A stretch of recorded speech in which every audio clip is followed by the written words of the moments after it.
चलिए दोस्त, इस वीडियो में बात करते हैं भोजपुरी के ट्रेंडिंग स्टार खेसारी लाल यादव के सामने हो गई भावुक गोरखपुर के बेटिया। ये तो दिल खोल के रो रही है। आपको क्या लगता है खेसारी इनको मदद करेंगे? अरे खेसारी ने कितना को मदद कर दी है, पर इनको क्या मिला? सिर्फ धोखा ही धोखा, जैसे पलटी मार दी सोमिया पोखरेल।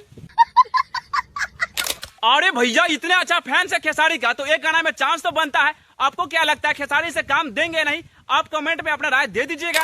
चलिए दोस्त, आप बात करते हैं अपने भोजपुरी के ट्रेंडिंग स्टार खेसारी के बारे में। किसी को यकीन नहीं था कि ऐसे गाना लेकर आएंगे। अरे ना ना ना, इतना ही नहीं, आगे सुनो। अरे भैया, ये धुन तो वही ली है जो पवन सिंह पहले गा चुके हैं। बताइए यार, ये देवी माँ पूरा ब्रह्मांड को बनाई है, जिसे प्रखंड जिला हिलवा रहे हैं। रुकिए खेसारी जी, गाना ऐसे नहीं पवन की तरह गाया जाता है जो सबको मन भा जाए।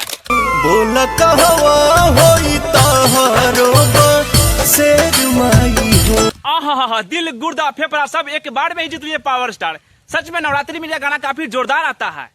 चलिए दोस्त, अब बात करते हैं बिहार के फेक आईपीएस के बारे में, जो 2 लाख में सीधा आईपीएस बन जाते हैं बेचारे, पर पुलिस के डर से आईपीएस ने अब डॉक्टर बनेंगे बेचारे। अब यही पुलिस नहीं बनेंगे सर, बनेंगे तो डॉक्टर ही बनेंगे, हम सब नहीं बनेंगे अब।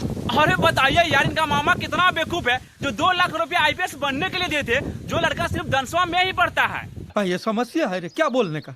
चलिए दोस्त, अब बात करते हैं ज्योति से कॉल रिकॉर्डिंग के बारे में, जो पवन सिंह के अंधभक्त लोग कह रहा है कि ज्योति से ये कॉल रिकॉर्डिंग वायरल किए है। नहीं भाई, संतोष सिंह ने वायरल किया। उधर से जब ज्योति जी का कॉल है तो क्या बोलेंगी भाई, नहीं बोलेंगी। हाँ।